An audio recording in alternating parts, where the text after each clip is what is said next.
ছেলেকে কি ওপেনার বানাবেন নাকি অলরাউন্ডার?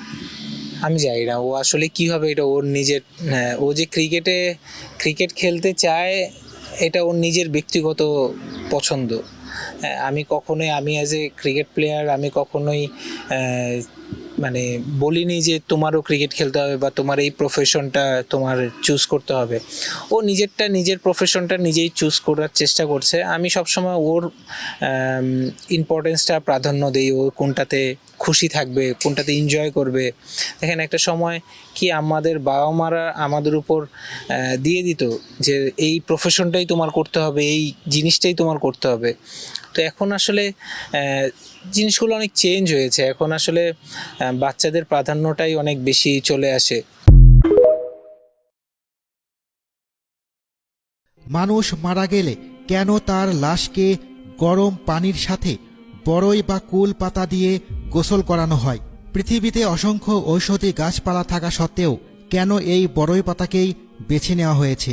এটি কি শুধুই একটি ধর্মীয় প্রথা, নাকি এর পেছনে লুকিয়ে আছে এমন কোনো রহস্য যা আধুনিক বিজ্ঞানও একসময় কল্পনাও করতে পারেনি?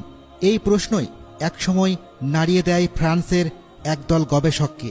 তারা মুসলমানদের জীবনযাত্রা, ধর্মীয় রীতি ও অনুশীলন নিয়ে বিস্তৃত গবেষণা শুরু করেন। তাদের উদ্দেশ্য ছিল এইসব রীতিনীতির পেছনে কোনো বৈজ্ঞানিক যুক্তি আছে কিনা তা খুঁজে বের করা।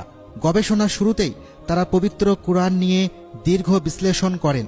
শুরু থেকে শেষ পর্যন্ত বহুবার পরীক্ষা করেন, এমনকি কোথাও কোনো অসঙ্গতি বা ভুল আছে কিনা তা খুঁজে বের করার চেষ্টাও করেন। কিন্তু তাদের ভাষায় এত গবেষণার পরও তারা কোরআনের মধ্যে কোনো ত্রুটি খুঁজে পাননি। এরপর তারা হাদিসের দিকে মনোযোগ দেন, ভাবলেন হয়তো এখানে কোনো ভুল বা বৈপরীত্য ধরা পড়বে। কিন্তু দীর্ঘ সময় ধরে বিভিন্ন হাদিস বিশ্লেষণ করার পরও তারা কোনো সুস্পষ্ট অসঙ্গতি খুঁজে পেল না। তখন তাদের গবেষণার ফোকাস ঘুরে আসে মুসলমানদের একটি বিশেষ প্রথার দিকে, মৃতদেহকে বড়ই পাতা মিশ্রিত গরম পানিতে গোসল করানোর প্রথা। গবেষকরা সিদ্ধান্ত নিলেন এবার সরাসরি পরীক্ষা করে দেখা যাক। তারা একটি পাত্রে পানি নিয়ে মুসলমানদের ব্যবহৃত পদ্ধতি অনুসারে তা গরম করলেন এবং তাতে বড়ই বা কুল পাতা যোগ করলেন। এরপর পানিকে আরও উত্তপ্ত করা হলে দেখা গেল পাতাগুলো ধীরে ধীরে গলে পানির সাথে মিশে যাচ্ছে। বিষয়টি আরও গভীরভাবে বোঝার জন্য তারা সেই পানিকে গবেষণাগারে নিয়ে গিয়ে বিস্তারিত পরীক্ষা চালান। ল্যাবরেটরির পরীক্ষার ফলাফল দেখে গবেষক দল সত্যিই হতবাক হয়ে যান। তারা দেখতে পান 4 থেকে 10 মিনিট বড়ই পাতাসহ পানি ফোটানোর পর